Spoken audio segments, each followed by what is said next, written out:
Hey guys, I just want to show you our professional chef's knife. I have it all smudged up right now with water, but this is a beautiful German steel knife. It has a lifetime guarantee. The tang goes all the way through, so it's not going to fall off of here. And it has circles on both sides to show you where to place your fingers to hold your knife when you are cutting things up. So I'm going to make chili, and this is how I cut my peppers. And then I just rip this out. Throw it in my garbage bowl, which I don't have right here. It's sitting over there. I have to bring it over. But anyway, and then I just chop it up. So I just wanted to show you our beautiful professional chef's knife. We have a whole line of these knives. You can buy, the whole set of them, or you can buy them individually. Yeah, they're just so beautiful.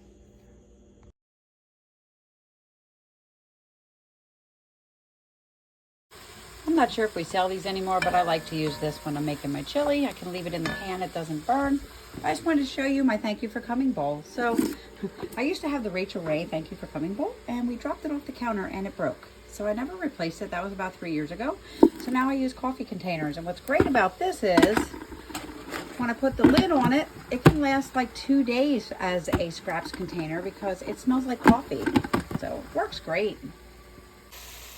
It is almost time to add the meat to the peppers, onions, celery, and garlic.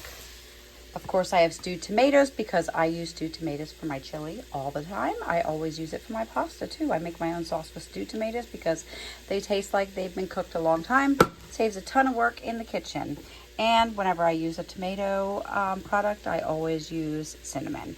My grandmother used cinnamon with the stewed tomatoes, so I just always have to have cinnamon in my chili, in my pasta, anything that I add, tomatoes to.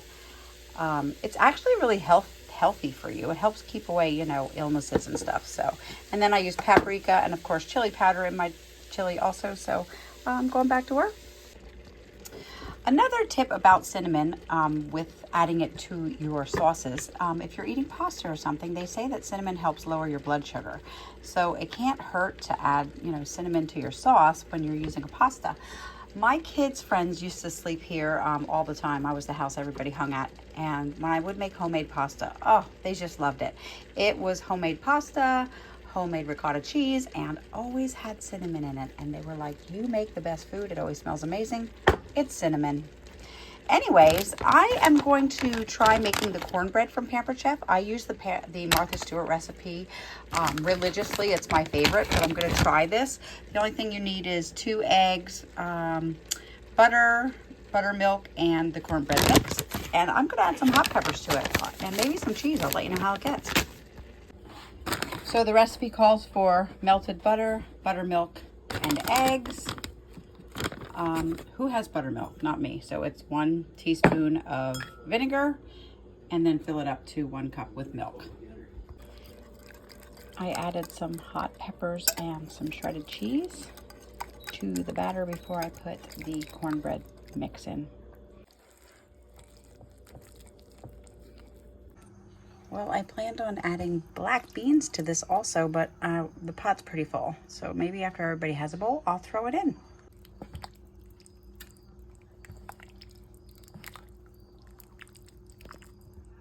This is the cake tester. It comes in handy for a lot of things. It has a little thing to, get the edges off. I use this for poking stuff out sometimes, and it's done.